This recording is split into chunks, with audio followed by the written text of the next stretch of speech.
Chapter 1. Secret Friends.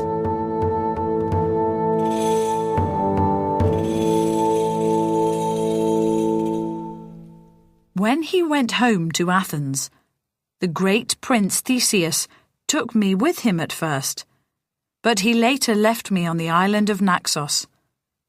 Why did he leave me there? Everyone says that he was tired of me. But when we met, I was a princess of Crete and the most beautiful woman in the world. Was he really tired of me? Some people say that I killed myself when he left and went to Athens with my younger sister Phaedra. She was only a child at the time, but it was useful to me that people thought I was so angry or sad that I ended my life then. I am old now, 40 years old, and I want to tell everyone what really happened before it is too late.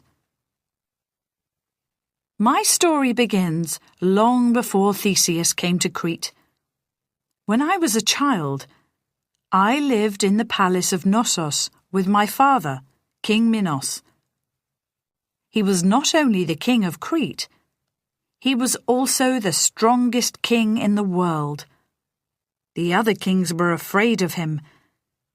To keep him happy, Aegeus, the king of Athens, and the kings of all the other cities had to send presents to him every year. One of the presents Aegeus had to send was 7 young men and 7 young women from Athens. They had to come to Crete every year and fight the bulls. All our people loved watching bullfights. When the boys and girls died in the bullfights, we gave their dead bodies to the Minotaur, the monster who lived in the Labyrinth, and he ate them. I usually watched the bullfights with my father, but I never thought much about those young people from far away. They came every year, and they died every year, just like the flowers in the palace gardens. The priests told us that we must give the Minotaur young people's bodies to eat, so we gave him the dead bullfighters. People were afraid that one day the Minotaur would come out to kill people for food. So, if no bullfighters died in the bullfights for a long time, we sometimes sent one of them into the labyrinth when he or she was still alive. Of course, we didn't want to send Cretan children to the monster. The labyrinth was under the ground at the bottom of our palace.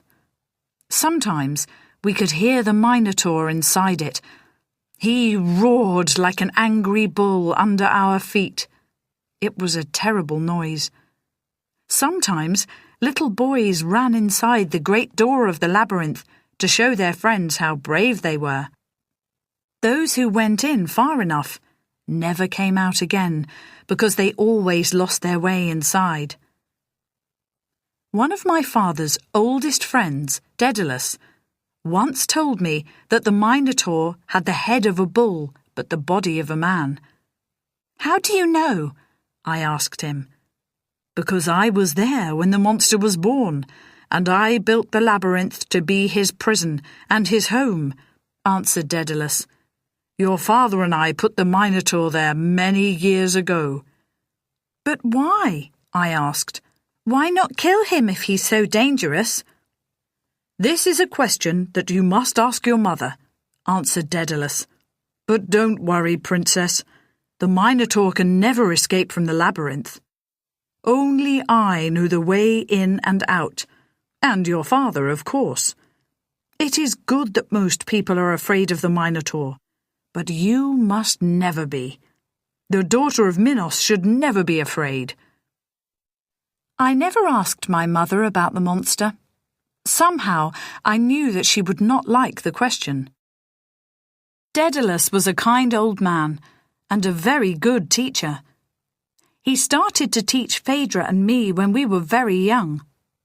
We knew much more than most other girls who never studied. Daedalus taught us so many things about the world outside the palace. He knew a lot about the stars and the seas and other countries far from Crete. One day, when I was about 11, 2 boys joined our classes with Daedalus. One was his son, Icarus, and the other was Icarus. Icarus was the son of the high priest at the temple of Dionysus, a very important man in Crete. Dionysus was one of our most important gods, the god of wild feelings. It was a wonderful day for me when Icarus and Icarus joined our classes. At last, I had some friends, not just a boring little sister to play with.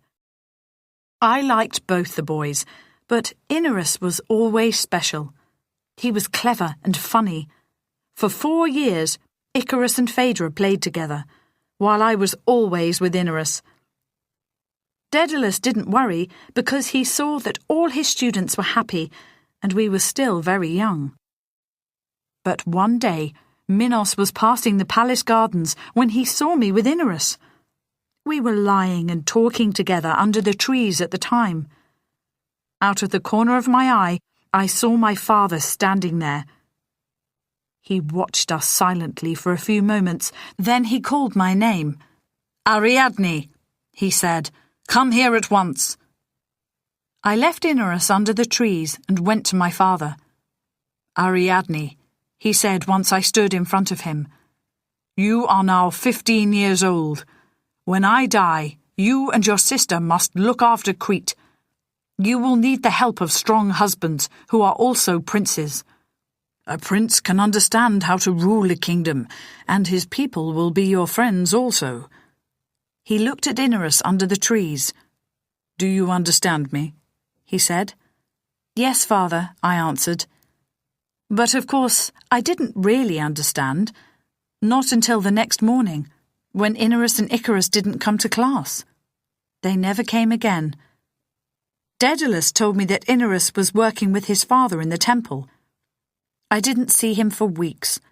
My life became suddenly boring and lonely. Phaedra followed me everywhere, but I didn't want to be with her. In the end, I thought of a way to keep Phaedra busy and to see Icarus again. I told Phaedra that we had a new game. She had to take secret messages to Icarus. "If anyone finds out," I told her, "they'll give you to the Minotaur because these are very secret messages." Phaedra was a little afraid, but she agreed to play the game because it was so exciting. She could go anywhere in the palace because she was so small, but I couldn't easily leave the women's rooms. So she went to the temple of Dionysus and gave Icarus my messages. He gave messages to her to bring back to me. Once a week, Icarus and I met in the palace gardens. I knew a quiet place very near the door of the Labyrinth where nobody liked to go. I often walked there in the evenings when it was cool. Nobody thought it was strange that my walks were sometimes longer than usual. Or that's what I thought. But I forgot my little sister.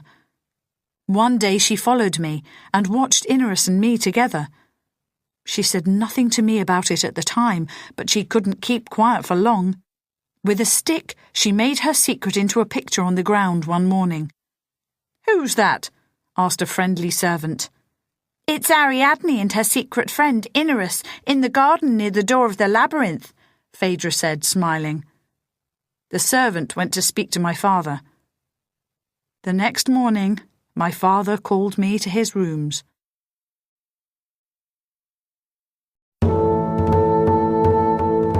Chapter 2. Messages and Dreams.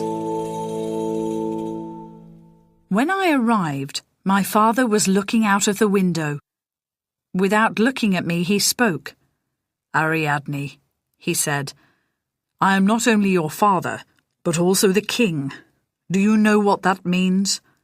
"Yes, father," I answered. "It means that I must obey you." "Icarus left Crete yesterday evening," he went on. "His father and I have agreed that he will never come back to Crete. If he ever tries to come back, not even the high priest of Dionysus can help him. Do you understand?" I said nothing. "Go back to your room," Minos said quietly, "and think about what it means to be a princess. You can't do everything that you want to do. Neither can I. Neither can anybody." When I got back to my room, I locked the door. I took out all my secret messages from Inerus and I read them again. I remembered all our meetings in the gardens. We had so many plans for our life together. Now all our dreams and hopes were finished. I put all Inerus's messages together. Then, in the flame of the lamp that lit my room, I burnt them one by one and watched my bright dreams change into dark smoke. Some time later, I heard a knock on my door. It was Phaedra. "Ariadne, sister, come and play with me," she called through the door. I told her to go away. In the evening, a servant knocked at my door with some food for me. I told her to go away too. Night came, but I couldn't sleep. Through the window, I saw the moon and the bright stars in the dark sky. Were they laughing at me? The princess who thought that she could do what she wanted? The little bird in the gold cage? In the morning, my mother knocked at my door. "Ariadne, open this door at once," she said. I had to open the door for her. She came into my room and looked at me sadly. Another servant with food came into my room after her. "You must eat, Ariadne," said my mother. I ate some of the food to please her. "Today you can stay in your room," she said, "but tomorrow there's a bullfight, and your father wants you to be there." I said nothing. My mother tried again. "A handsome young prince called Theseus has come to the bullfights. He's fighting a very dangerous white bull tomorrow. Everyone says that it's going to be a great fight. I'm sure that you'll enjoy it. I'll send a servant to bring you to the bullfight tomorrow morning." After she left, I locked my door again. But in the middle of the afternoon, someone pushed a piece of paper under it. "Is that you, Phaedra?" I said angrily. "Because if it is, you can go away." But it was silent outside the door. I took the paper and opened it. At once, I recognized Inerus's writing. My heart stopped for a second, and I read the note quickly. It said, "I am waiting for you on the island of Naxos." I opened the door, but there was nobody outside. How did Inerus send me this message? I looked out of the window into the gardens. Again, there was nobody. Then I remembered the words of a song that Phaedra often sang, "Love will find a way." I laughed aloud. I burnt this latest note from Inerus too. I didn't want Phaedra to find it and give away my secrets again. "I'll find the way to Naxos, and I'll come to you, Inerus," I said to myself. I had many maps of the sea around Crete, and I could find Naxos on one of them, I was sure. Suddenly my hopes, my plans, and my dreams were real again. I spent the rest of the day with my maps. My mother was pleased. She thought that I was forgetting Inerus. The next morning there were crowds and crowds of people at the bullring when I arrived. Everyone wanted to watch Theseus's fight with the white bull. I made my way to the special seats where all the important people sat, high above the crowd. My father smiled when he saw me, and he waved at the crowd. Then he sat down, and the fight began. Theseus came into the bullring and bowed to my father. My Inerus is taller and more handsome than this Theseus, I thought. I smiled as I thought about Inerus. My mother thought that I was smiling at Theseus, so she smiled too. How could my mother understand me so little? She thought that I was like a hungry child with a new tasty fruit in front of me, a child that would soon forget yesterday's apple. Then the white bull came in, It was big and very angry. Theseus danced very quickly and cleverly around the animal. He was never far from the bull's horns, but it couldn't catch him. In the end, it became very tired. At that moment, Theseus jumped up and over the bull's horns and killed it with his knife. Everyone shouted and roared, "Theseus! Theseus!" My father jumped up. He was just as excited as the ordinary people. The crowd stopped shouting when they saw my father on his feet. Theseus bowed to him. "Well done, Theseus," said my father. "Because you have pleased me, I'll give you what you ask for. What will it be? 100 gold pieces?" Theseus looked up at my father. "I don't want gold, great king," he answered. "Then what do you want?" asked Minos, surprised. "Freedom," said Theseus. "For me, and for all those who have come with me from Athens. Freedom not to die in the labyrinth. We want to go home alive. I also ask for freedom in the future, for young people from Athens to live long lives and never to meet the Minotaur."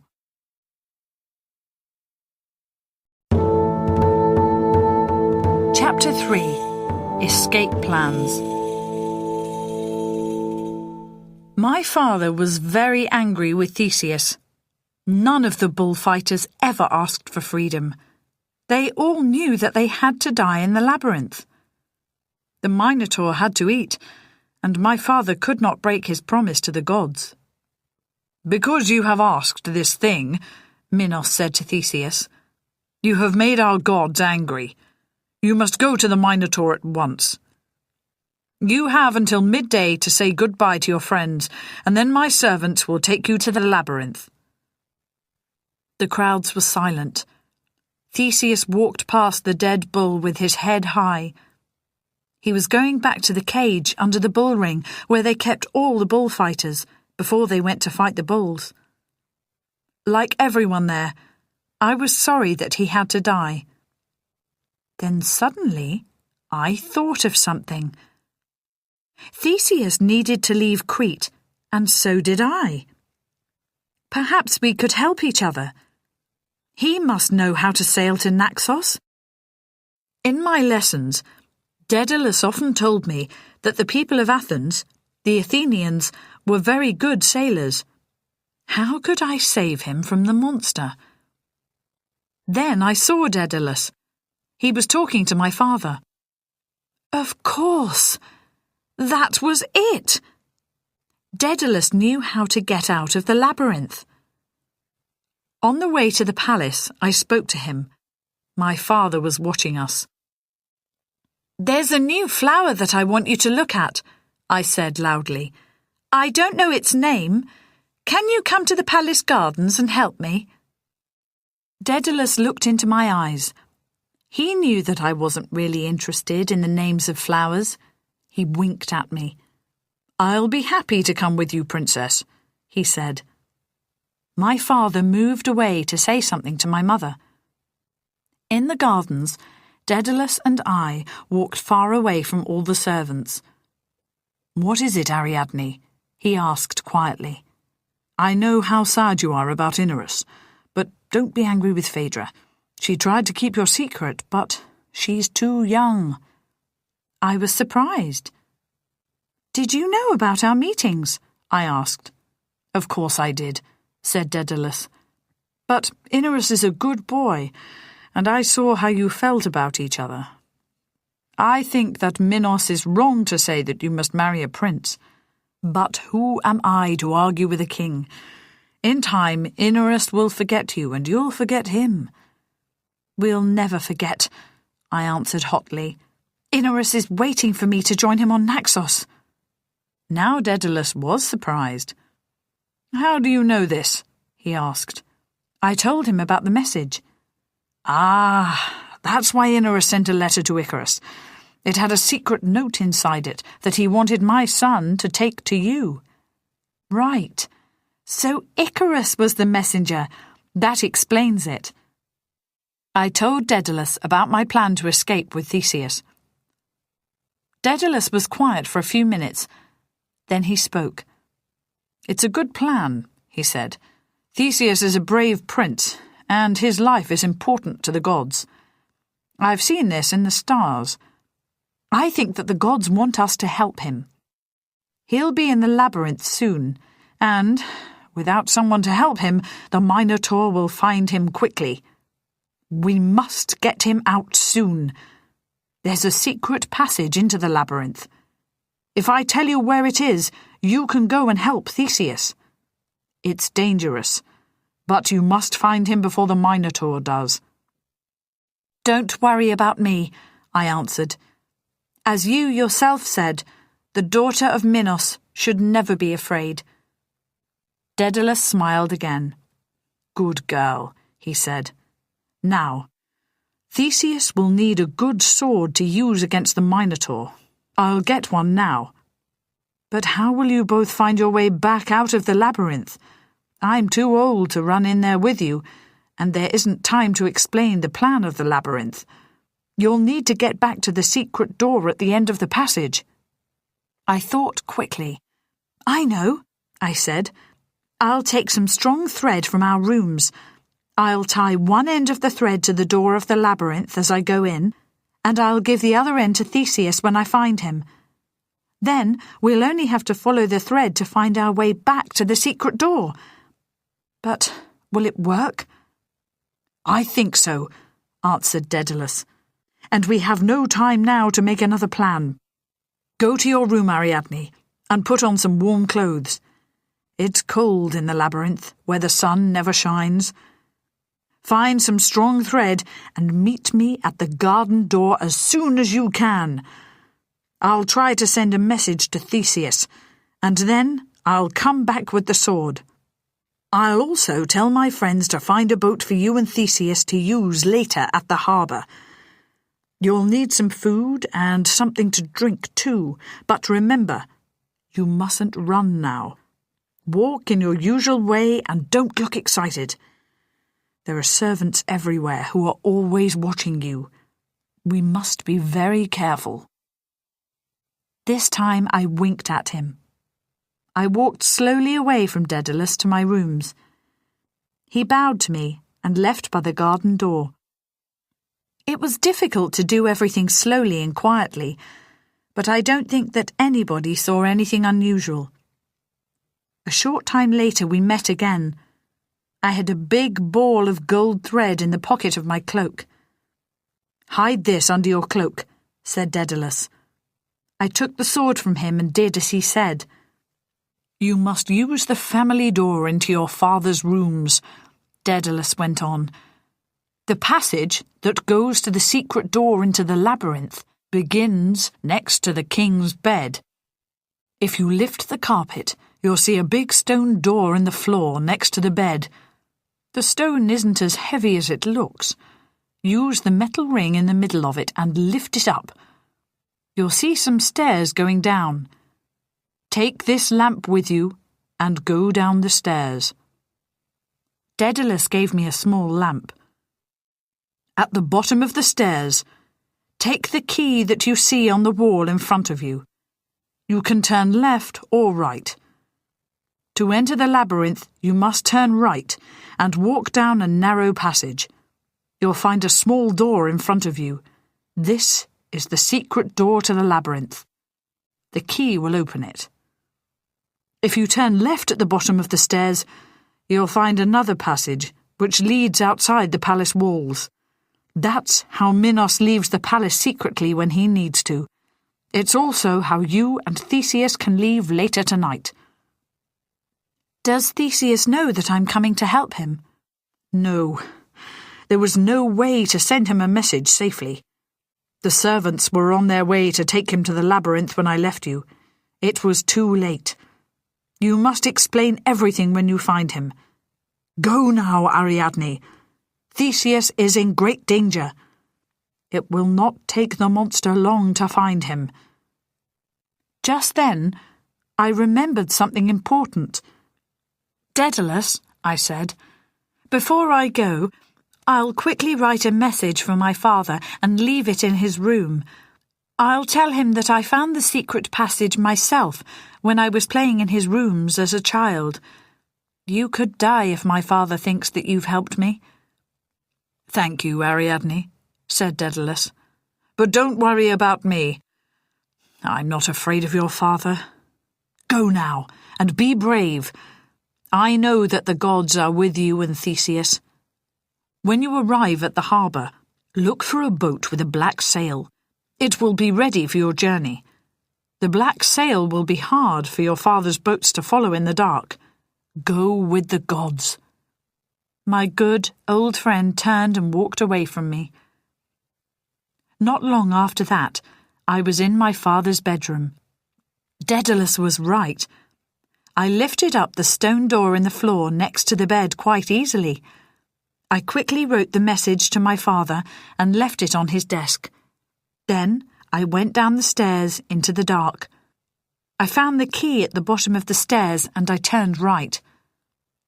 Before long, I came to a small locked door. I opened it with the key in my hand. Then I put my lamp down and I tied the thread to the door handle. After that, I opened the door quietly and listened. At first I could hear nothing at all. It was very cold and dark. But I knew it was time to go into the labyrinth. I had to walk away from the door with my gold thread in one hand and my lamp in the other hand. I had to be a brave daughter of Minos.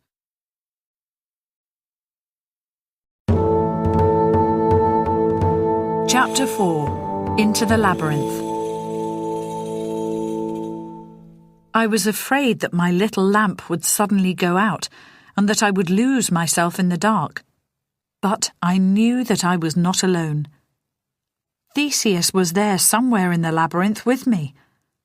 I turned right, and then left, and then right again, and I always left some of the gold thread behind me as I went deeper and deeper into the labyrinth. Suddenly, I heard a small noise in front of me. Someone or something was moving towards me. It was still outside the small circle of light that came from my lamp. Who or what was it? "Theseus?" I whispered. "I've come to help. I'm a friend." At first there was no answer. Perhaps it was the Minotaur. Then I heard Theseus's voice. "Are you alive? Or are you a ghost or a goddess?" "I'm Ariadne, the daughter of Minos," I answered. I lifted the light to show my face. He came nearer. "Yes, I remember your face from the bullfight. You were sitting near your father. It's not a face that a man can easily forget." "This is no time for compliments," I replied angrily. "Are you forgetting the Minotaur? Take this sword which I've brought for you." I took it out from under my cloak and offered it to him. He looked at me and said, "Why is the daughter of King Minos helping me? Is this a good sword or some kind of trick?" "This is no trick," I answered. "I need to leave Crete. Can you sail to Naxos?" "Yes," he answered, "if you can help me to leave the labyrinth and to rescue my friends." "If you help me to get to Naxos without asking why, I'll help you and your friends," I said. "Do you agree?" Suddenly, we heard a terrible roaring behind Theseus. "I agree, Princess," said Theseus.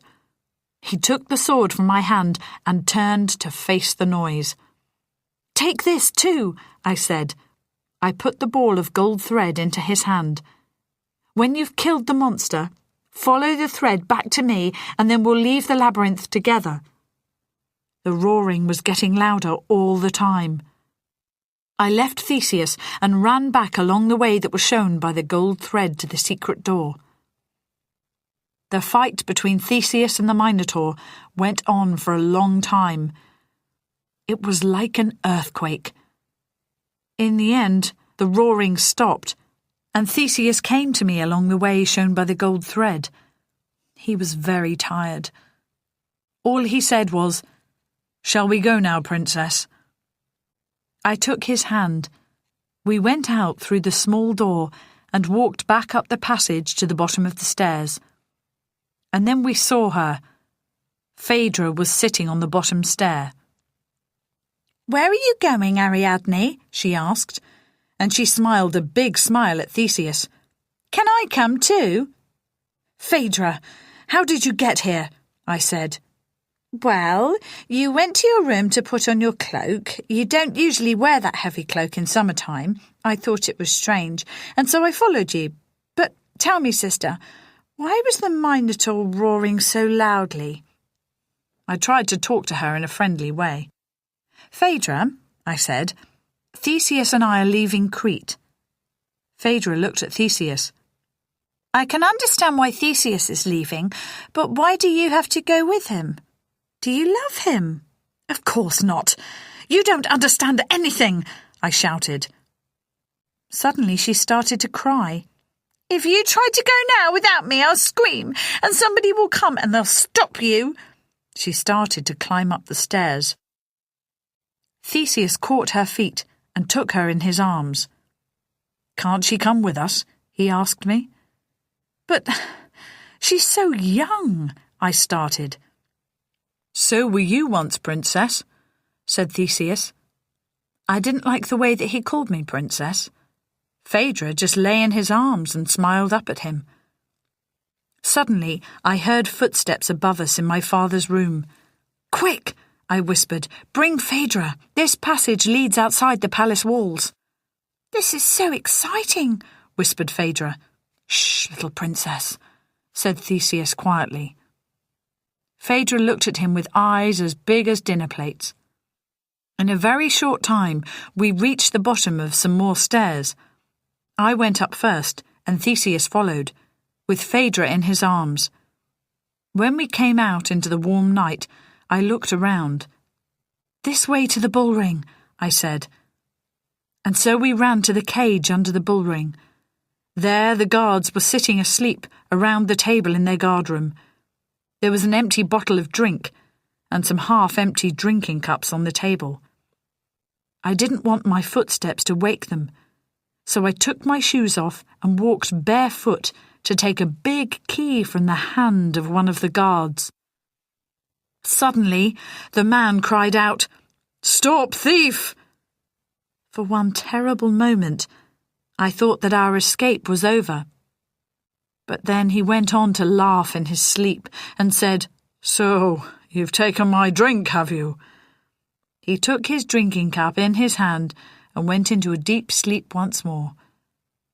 As quietly as I could, I walked out of the guardroom, put the key into the lock of the cage door and opened it. Theseus's friends kissed my hand in thanks as they came out. After that, Phaedra and I, followed by Theseus and his friends from Athens, ran barefoot through the night to the sea.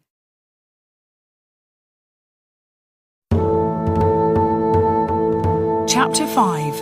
Leaving Crete. As we ran towards the harbour, we heard a lot of noise behind us. Lights came on all over the palace. Everyone was awake there because of the unusual roaring of the Minotaur in the labyrinth below them. We ran as fast as we could. I ran faster because Theseus was carrying Phaedra in his arms. Theseus's friends ran behind us. When we arrived at the harbour, I looked at all the boats. It was difficult to see the colour of their sails in the dark, but, in the end, I saw a sail that was a little darker than the others. I climbed onto that boat. "This way!" I shouted to Theseus. "This way!" shouted Theseus to his friends. Suddenly, I saw moving lights on the hill. "Hurry, Theseus!" I shouted. "They're coming after us!" Theseus jumped into the boat. His friends followed. "Untie the boat," he called to one of his friends, putting Phaedra down in the boat. "Luckily, there's some wind to take us out to sea, but it's a strange hot wind for this time of year." The lights were getting close to the harbour. This is no time to talk about the weather, I said. From now on, said Theseus, the weather is the most important thing for us. You'll have to learn that. The wind found our black sail, and we started to move slowly out of the harbour. Can't we go any faster? I shouted to the Athenians as a group of Cretan men arrived at the harbour. They were palace servants, some of my father's fastest runners. They started to look at all the boats. They haven't seen us yet, said Theseus, watching them. This black sail was a good idea, Princess. Thank you for the compliment, but it really wasn't my idea, I started to explain. But I couldn't finish.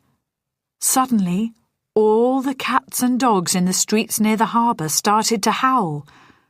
It was a terrible noise. Phaedra screamed. My father's men now saw us in the harbour. Some of them jumped into the water and started to swim towards us. But they didn't get far. There was a big roar from under the ground. The little houses round the harbour started to move. Some palace servants fell into the sea from the harbour wall. Then a big wave picked up our boat and carried us out of the harbour. Suddenly, we were moving very fast away from the land. An earthquake! Shouted Theseus. Don't worry! My father Poseidon, the god of the sea, will look after us. I found Phaedra's hand and held it strongly. Theseus took my other hand. The other Athenians quickly took down the sail and held on to the sides of our boat as it ran out to sea. I don't know how long we travelled on that wave. Then suddenly, everything was quiet. The wave dropped our boat and moved on. The wind stopped. We were a long way from land, but we could still hear screams and shouts for help coming from our island home. I smelled smoke. Ariadne, look! Shouted Phaedra. She was looking at our palace, but it wasn't there anymore. There was just a great ball of fire at the top of the hill. The flames jumped high into the night sky. What about Icarus? Screamed Phaedra. And Daedalus, and Mother and Father! Daedalus is an inventor. He'll have something ready that will save them, I said. But many people on the island will die, said Theseus. The gods are angry with Crete. This is a terrible earthquake. I've never seen a bigger one. For once he was not smiling. Phaedra started to cry. There's nothing that we can do to save them, I'm afraid, little princess, said Theseus kindly. The game isn't so funny any more, is it? The best thing that you can do is to sleep a little. I know how tired you must be. Lie down here. And he made a bed for Phaedra with his cloak. Phaedra obeyed him, and she soon fell asleep. I was surprised. She never obeyed me. But Theseus and his friends were too busy to sleep. They started to put up the sail on our boat once more. They were happily thinking of going back home to Athens. I was sadly watching my home country in terrible trouble. There were fires everywhere, not only at the palace.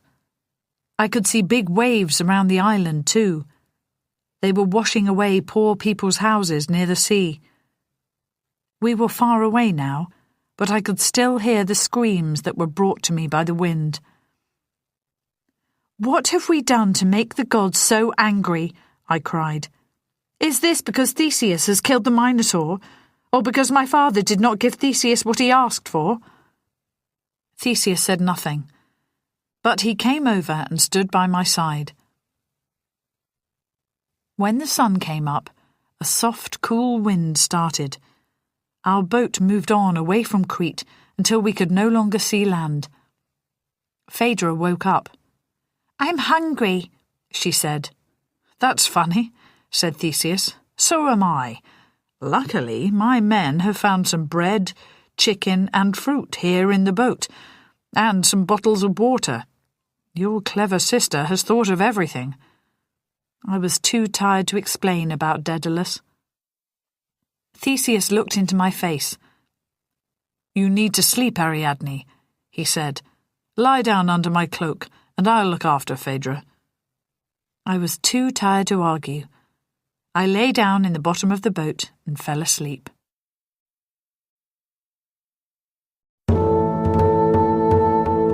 Chapter 6. On the Boat. When I woke up again, it was late afternoon. The boat was sailing towards the north.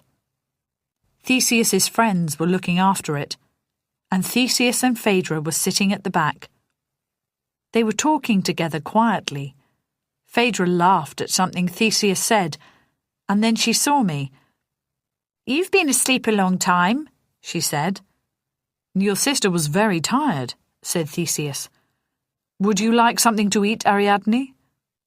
"Where are we?" I asked, while I ate and drank. "We're sailing towards Calliste," he answered. "But we're only about halfway there. Luckily, we've got enough food and water for a few days, and the wind is good for us." I thought about my maps. Naxos was north of Calliste. I was on my way to Inerus. "Thank you for looking after Phaedra," I said to Theseus. He gave me more bread, chicken, and water. "Eat as much as you like," he said. "There are shops in Calliste where we can buy more food." "But we haven't any money, have we?" said Phaedra. "I'm still wearing my gold rings and necklaces," I told her. "We can sell them for money." "And I hid some money in a secret pocket in my cloak when I arrived in Crete," said Theseus. "We have enough to pay for everything we need." "I hope that we're not taking you and your friends too far from Athens," I said. "You've been in Crete a long time." "Yes," he said. "I'm afraid that my father, King Aegeus, thinks that I'm dead. But Naxos is on the way to Athens. I can sail home quickly from there." "But you said that your father was Poseidon, the god of the sea, didn't you?" said Phaedra suddenly. "You remember everything, don't you?" said Theseus. "So how can you have two fathers at the same time?" asked Phaedra. "Well, if you like, you can say that I have one father in this world and one father in the world after death. My father in the world after death is Poseidon. My father in this world is Aegeus, the king of Athens. He's waiting for me to come back from Crete and to rule our kingdom after he dies. That's why I must go home quickly. I don't want him to think that I'm dead. It could break his heart." "Then why don't we go to Athens now?" asked Phaedra. "Ask Ariadne," said Theseus. "She wants to go to Naxos." "I'll tell you when we arrive," I answered. I didn't want to share any more of my secrets with Phaedra, and I wasn't sure about Inerus's last message. Perhaps it wasn't really from him, or perhaps he wasn't on Naxos any longer. But I secretly clung to the idea of seeing him soon. When Theseus slept, we helped the other Athenians to look after the boat. There was a soft, cool wind, so we didn't find it difficult. When Theseus woke up, we slept. The next day at breakfast, Theseus looked at the sail. "I must remember to change that before I get back to Athens," he said. "I told my father that I'd come home as soon as I could, but I said that a black sail would mean bad news, my death. I never thought that a black sail could be useful in a different way, like this one has been for us." Then Theseus looked at me strangely. "Where will you go after Naxos?" he asked. "Oh, I don't know," I answered. "What a beautiful, secretive princess you are," said Theseus. "What Phaedra and I do next is nothing to do with you," I said coldly. "I'm sorry to hear that," said Theseus. "I thought that you could both come with me to Athens. I know that my father would be happy to meet the daughters of King Minos." "That's a good idea," cried Phaedra. "Let's go to Athens." "It's the first place that they'll look for us," I said. "They'll know by now that we left with Theseus." "It will be hard to hide from King Minos forever," said Theseus quietly. He looked tense and angry. Did he really think that I wanted to be with him? "Don't worry about us," I said. "We'll be fine." But I had no plan if we didn't find Inerus on Naxos. I looked out over the sea. Please be there, Inerus, I thought. I fell asleep again in the hot afternoon sun, but I woke up suddenly when Phaedra shouted, "I can see land!" It was Callisti. Theseus took the boat into the harbour. There we bought some food and more water. Theseus wanted to stay in Callisti for a while, where he knew some people, but I didn't want to wait. "We must get to Naxos as soon as we can," I said. "I can't understand you," he said. "Naxos isn't a very interesting island." "You made a promise," I shouted. "Have you forgotten the labyrinth so quickly?" His face went white. "Get into the boat, now," he shouted to Phaedra, who was playing on the harbour wall, and he called to his friends. "Move it! We're leaving, at once!" "Why are you so cross with me?" howled Phaedra. "I'm not," he said. I knew that he was cross with me. We sailed on without Theseus saying another word. It wasn't a very comfortable journey. We all felt tense. At last, we saw a big, new island in front of us. "Ariadne, this is Naxos," said Theseus.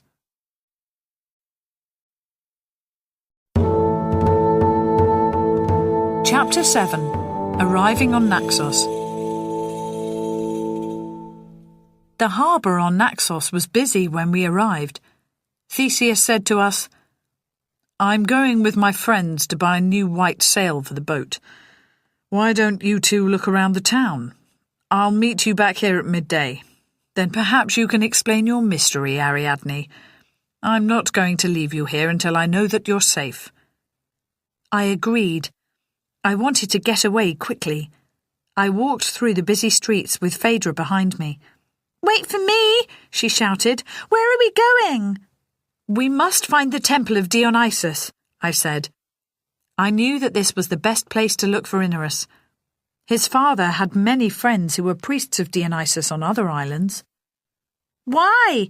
shouted Phaedra as I pushed through the crowds. I had to tell her. "I'm looking for Inerus," I shouted back. "Hurry up, Phaedra!" "Inerus?" she answered. "Is he here?" "I hope so," I said. "He sent me a message from Naxos and asked me to come here." Phaedra put her hand on my arm. "You love him, don't you?" she asked. "I've always loved him," I said. But I didn't know how much until Father sent him away. I couldn't stay in Crete after he left. Phaedra nodded, like a little old lady. "I know what you mean," she said, "because I love Theseus." "Oh, come on, Phaedra," I said. "You're too young to understand about love between a man and a woman." "I know that I'm young," she said, "but I love him." "Well," I said, "we haven't got time to talk about it now. Let's go and find Inerus." "All right," she said, happy again. When we arrived at the temple, I looked around. There were a few priests, but I couldn't see Inerus. Then I saw a small garden beside the temple. Someone was sitting there alone, under an orange tree. "Phaedra! He's here!" I said. I was so happy that I just stood and looked at him, but Phaedra ran towards him. "Inerus, we're here!" she shouted. He turned around and saw me. His sudden smile was like the sun in the morning. I ran into his arms. "Ariadne, how did you get away so quickly? What about Minos? Are you all right?" he asked. "We're fine," I said. "Somebody brought us here." "It's so wonderful to see you. And you too, Phaedra, he laughed as she started to pull his hand. There's so much to tell you, I said to him. Is there somewhere we can go to talk? Inarus nodded. I'm staying with an old priest who lives near here, he said. Let's go and talk at his house. A short time later he knew everything. He listened quietly when I told him of our escape. So, the palace is burnt down, he said. What about your parents? My father, Daedalus and Icarus? We don't know, I said, but the earthquake and the fire mean that nobody followed our boat. But they will come for you, said Inarus, one day. Let's not talk about that now, said Phaedra. Sister, Theseus is waiting for us at the harbour. I saw that Phaedra was right. It was time to go. I'd like to meet him too, said Inarus. Shall we go and find him now? Yes, come on, hurry, said Phaedra. She ran down the hill towards the harbour. Inarus and I followed her, hand in hand. The streets were still busy, so we arrived at the harbour a little late. Theseus was looking for us angrily. Phaedra ran up to him. Here we are, she said happily. Theseus looked over her head and saw me with Inarus. His face changed. Suddenly, he looked more unhappy than angry. Inarus walked straight up to him and bowed politely. Prince Theseus, he said, I'm very happy to meet you. My name is Inarus, and I've known Ariadne and Phaedra for many years. I want to thank you for bringing them to me. He smiled at Theseus.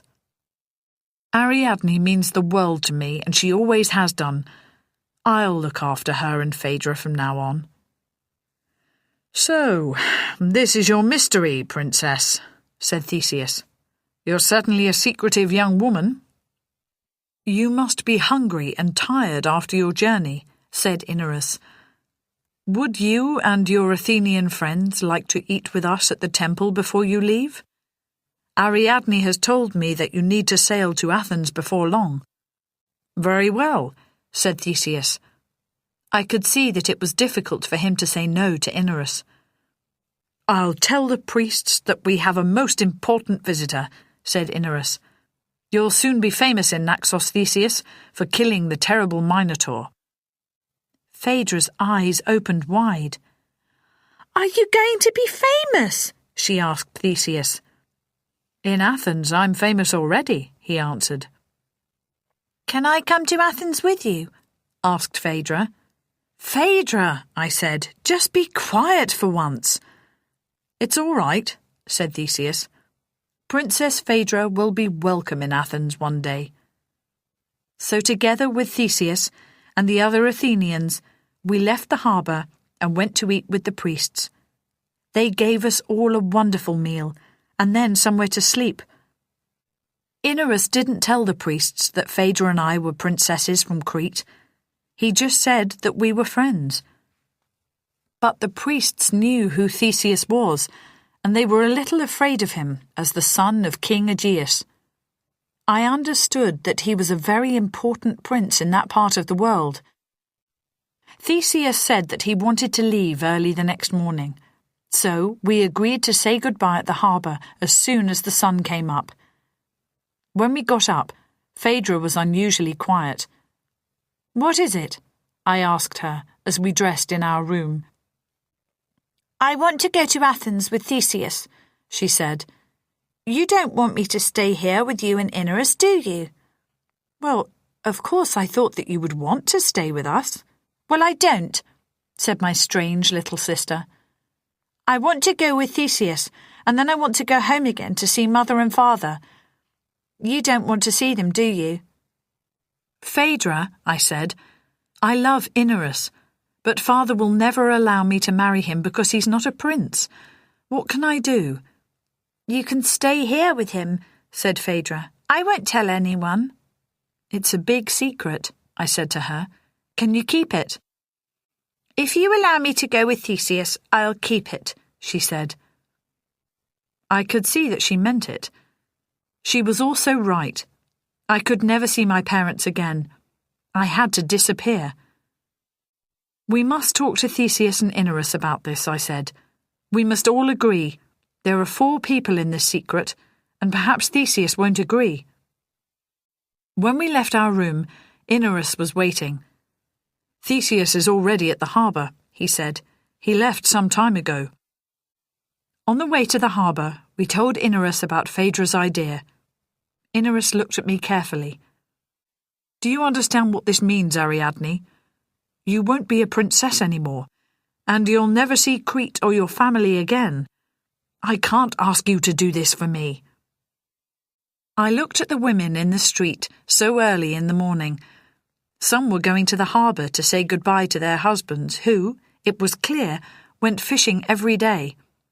Others were going to buy fish from the early morning boats. Some were already cleaning their houses in the early light. They were talking together or singing as they worked. "Look at those women. They aren't unhappy," I said to Inerus. "They're busy, but in a strange way they're free. I've never been free." We arrived at the harbour. Theseus was cleaning the boat. His Athenian friends were helping him. "We'll soon be going on our way to Athens," he said. "Have you got room for me on the boat?" asked Phaedra. "What?" said Theseus. Inerus and I explained our plan to him. "You know what people will say, Ariadne," he said. "They'll say that you sailed away with me because you loved me. Then they'll say that I left you here because I didn't love you. What do you think of that?" "People can think what they like, Theseus," I said. "I have my Inerus. That's the only important thing." He didn't like what I said. "Right then, Phaedra," he said, "it's time to go." Phaedra jumped into the boat and clung to Theseus's arm. "Goodbye, Ariadne! Goodbye, Inerus! Be happy!" she shouted. "Good luck to you both," I shouted back.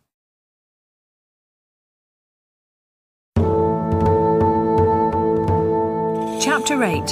Sophia's Life. On that morning, so long ago, Theseus sailed away quickly.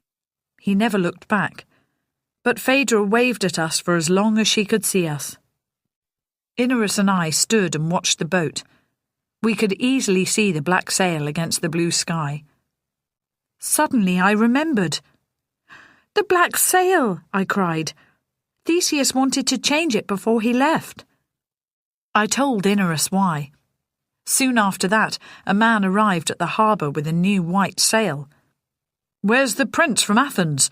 he asked everybody. "He's gone," I said. Theseus's boat was disappearing fast beyond the horizon. I pointed to it. "That's his boat. You can just see the black sail." "But he asked me to make this new sail," said the man, "and he hasn't paid me for it." He looked very angry. "How much is it?" I asked the man. "Can I pay you with this gold necklace?" I untied my necklace and took it from my neck to show it to him. "That's solid gold, isn't it?" he said. I nodded. "Then it's too much for one sail," he went on. "Then give me a small boat too," I said. Inerus looked worried, but I explained. "We don't need gold here, but perhaps we'll need a boat for fishing." I smiled at the man. "Is that all right?" "Oh, yes," he answered. "Come with me." Inerus and I followed the man to his shop. Inerus and I were married in the temple of Dionysus, a week after Theseus and Phaedra left. I changed my name to Sophia. That means wise one in Greek. I was sure that I was wise to choose a life with Inerus and to leave my old life behind me. I had to follow my heart. Nobody in Naxos ever knew who I really was. About a month after we married, a boat came from Crete. They were looking for me and Phaedra. Someone told them that Theseus was on the way to Athens with some Athenian friends.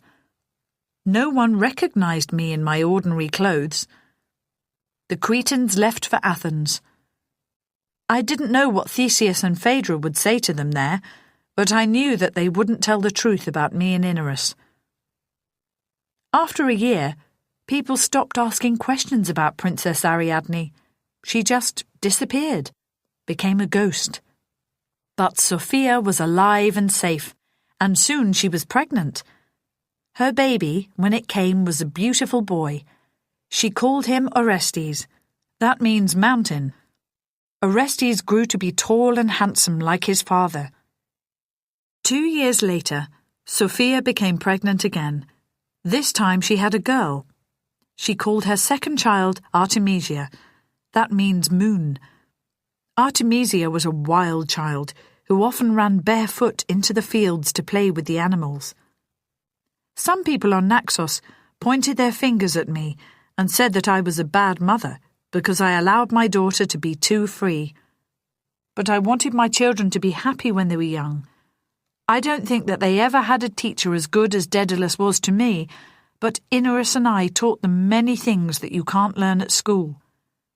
We taught them that money isn't as important as freedom, and that shared love is more important than anything. When Artemisia told me that she wanted to be like a princess in one of the old stories, I asked her if she thought that princesses were happy. She said, "I'm not sure." I told her, "I don't think that kings and queens and princes and princesses have time to be happy." She thought hard. For a minute, she almost looked like Phaedra when I last saw her in the harbour with Theseus. "But I would like some servants," she said. Not much news reaches Naxos from other countries beyond the islands around us. But one day, not long after Theseus left, we learnt that he was now king of Athens. When we heard about the death of his father Aegeus, I was very sorry. As soon as he saw the black sail on Theseus's boat, he jumped from a mountain near Athens into the sea, now called the Aegean, after him. What a terrible thing to happen on the day that Theseus reached his homeland. Some time later, I heard that Theseus was now married to a tall, strong woman, Queen Hippolyta, and that they had a son, Hippolytus. Then, after some years, more news reached us from Athens. Hippolyta was dead, and Theseus had a new wife, a beautiful young princess from Crete. I understood then that Phaedra must be Theseus's new wife. I remembered her words to me that morning in Naxos, so many years earlier. "I love him." I was surprised because he was so much older than her, but I hoped they would be happy together. Sadly, last year, the news came that Phaedra was dead. People said that she and Theseus argued, often about Hippolytus, and in the end she killed herself. I saw her ghost in my dreams just before the news came.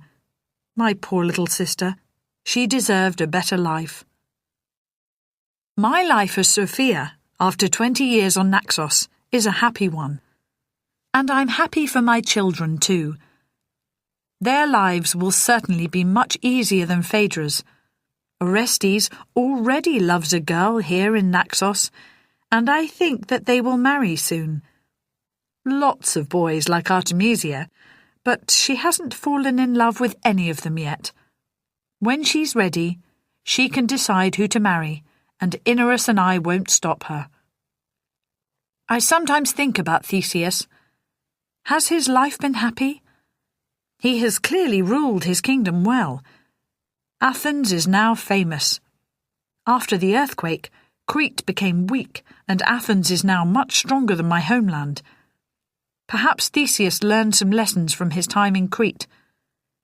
He saw how my father ruled his kingdom, and he decided not to make the same mistakes. But I don't forget the good things. He brought me safely here to Naxos, and he's kept his promise.